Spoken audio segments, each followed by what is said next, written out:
Hello and welcome back to Helpful Human Design Tips. This week we're focusing on the law of compensation and manifestation. And so today I want to give you a trick that I have noticed in my own life when it comes to my human design on manifestation in general. Okay. So there is no one set place in your human design chart where you can pinpoint and say like, this is where I manifest. This is the best place for me to manifest.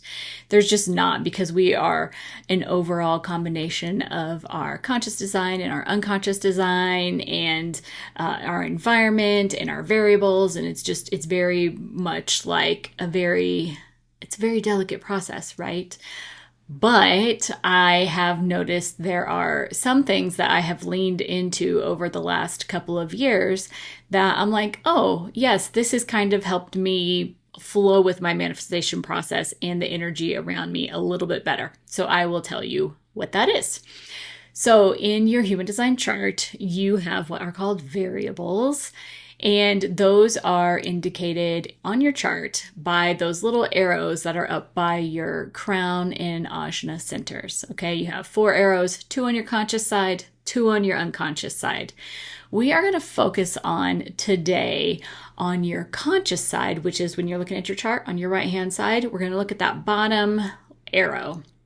Now, a lot of people over the years, I think, have said that like, this is your manifestation arrow. Even I thought that several years ago, but it's not your manifestation arrow. It is one way that you can kind of roll with manifestation. So that's why I'm going to talk about it today. So this arrow on your bottom right actually indicates your mental perspective and how you view the world around you. Kind of when you're interacting or stepping into a room, it's kind of like that mental thread that goes through the back of your mind and takes in those details around you. So when you have that arrow pointing to your right, which is what I have, you are stepping into a room or you are sitting down and having a conversation with you, and you're kind of like, you're paying attention, but you're kind of just like observing everything around you. You're taking in the vibes, you're taking in what's going on around you, the feelings around you, kind of maybe the general layout of what is going on, but you're not necessarily picking up on those very, very teeny tiny details for recall later. Whereas if your arrow is pointing to the left, then you are focusing in and homing in on those little details around you. And then you're going to be able to recall those and be like, oh yeah, this is what happening is this time this person was wearing this color shirt and they were wearing these tennis shoes. And I remember sitting right here in this place. That's the difference between your mental perspective, right? It's going to be what you can kind of recall when you are in any kind of given situation.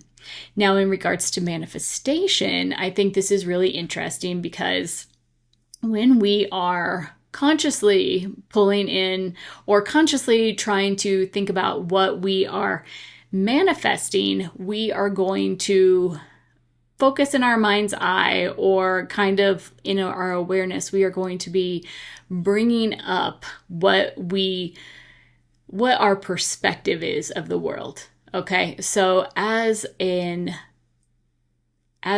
person who has this peripheral perspective and where I'm just kind of taking in everything, I've always thought of myself as this kind of set it and forget it manifesting person, okay, or manifestor, I guess. And so what that means for me is that I can like hear somebody say something and it kind of comes into my aura and I'm like, oh, yeah, that would be nice. Like somebody will be like, oh, it would be so awesome to go on a trip to X at this point in time. And so I will hear that and I will say like, oh yeah, that sounds really nice. And I will think about that in the moment and then kind of just let it float off. And then, at some point when if that manifestation comes through in that way, I will recall having that conversation with that person and thinking like, oh, that was a really nice thought. That sounded really good at the time. And look, here I am. It's so great. I've always thought of this as like a very cool superpower of mine where I can just be like, oh yeah, I'm so delighted by this thing that came up in my life. All right. But I'm not going to necessarily remember like the specifics of that event. I'm just going to be able to tune into the feelings around maybe hearing that thing or reading that thing or however that thing came into my mental consciousness. Okay. And so I think that is very different as opposed to someone who has a focused point of view. And I'm going to use one of my kids as an example. 3 of us in our family have this peripheral perspective where we kind of just like take in everything around us and then, kind of just move on. And my husband and my 2 kids can like really home in on those details, but one of my boys is just really good at like, oh yeah, I remember Mom when we were talking about it and we were having this conversation about X and you were wearing this green shirt and you had your hair pulled up and we were on our way to this place right now. And then we had lunch right after at this place. Do you remember that? And I'm always like, nope, I sure don't remember that. But that's just how he takes in his what is going on around him. He homes in on those details and then he can recall them. And both of my kids have really fantastic memories. And I think that could be due to a lot of things in their human design chart, but one of them is really, really very specific and can pull in those details. And I do think that because he can pull in those details and he can feel that feeling and he can remember that point in time when that happened and what was going on around him, it helps him tap into his emotions better. So that is one way. If you look at your chart and you see where your perspective is, it's not necessarily going to tell you what kind of manifestor you are or anything.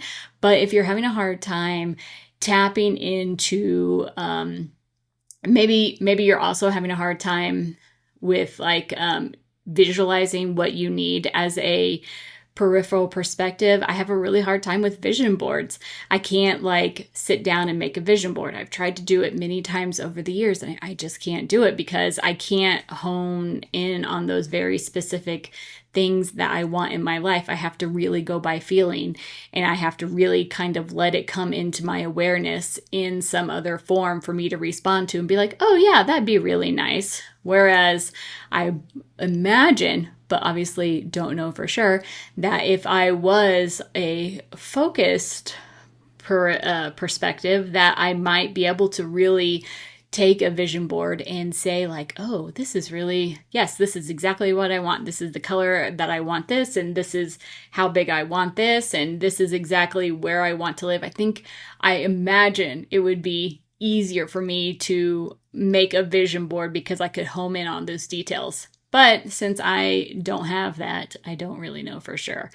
But I will say that if you do have your arrow focused to the right and you have been doing vision boards and they have been feeling very unfulfilling to you, then perhaps maybe don't do that. Maybe just find an account or on Pinterest and scroll through and kind of look at that and see that vibe or whatever, or have someone talk to you and see what your feelings are surrounding that. And that might help you in your manifestation. But again, this is just like a very small part of your human design.